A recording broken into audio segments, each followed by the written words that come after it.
नाज़रीन, अहम ख़बर आहे। आगाह कंदासीं अव्हांखे नौशरो फ़िरोज़ खां। नौशरो फ़िरोज़ में डिस्ट्रिक्ट बार एसोसिएशन पारां महांगाई ख़िलाफ़ अदालती कार्रवाइयुनि जो बाइकॉट करे एहतिजाजी मुज़ाहिरो कयो वियो आहे।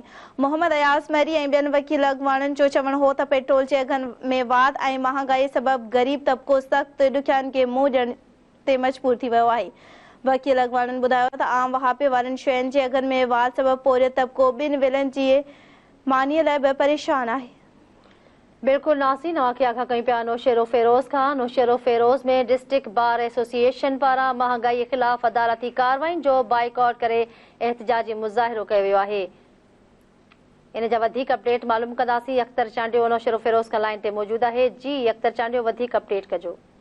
जी बिल्कुल, डिस्ट्रिक्ट बार एसोसिएशन जे अॻवाननि पारां कोर्ट ॿाहिरां एहतिजाजी मुज़ाहिरो कयो वियो ऐं एहतिजाजी रैली खे ख़िताब कंदे डिस्ट्रिक्ट बार जे सदर मोहम्मद अयाज़ मरी, अब्दुल रहीम अब्बासी, शेर मोहम्मद उजण ऐं ॿियनि वकील अॻवाननि भरपूर जेको आहे नारेबाज़ी कंदे चयो त जॾहिं खां वठी निगरान सरकार वजूद में आई आहे उन ॾींहं खां वठी पेट्रोल जे अघनि में वाध सबबि आम शयुनि जे क़ीमतुनि में तमामु घणी जेको आहे वाध अची विया।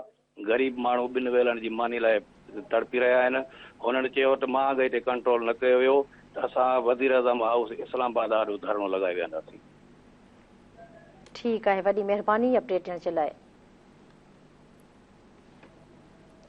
नौशरो फ़िरोज़ खां नाज़रीन अव्हांखे आगाह कयूं पिया। नौशरो फ़िरोज़ में डिस्ट्रिक्ट बार एसोसिएशन पारां महांगाई ख़िलाफ़ अदालती कार्रवाइयुनि जो बाइकॉट करे एहतिजाजी मुज़ाहिरो कयो वियो आहे। मोहम्मद अयाज़ मरी ऐं ॿियनि वकील अॻवाननि जो चवणु हो त पेट्रोल जे अघनि में वाध ऐं महांगाई सबबि ग़रीब तबिको सख़्त ॾुखियाईनि खे मुंहुं ॾेई रहियो आहे।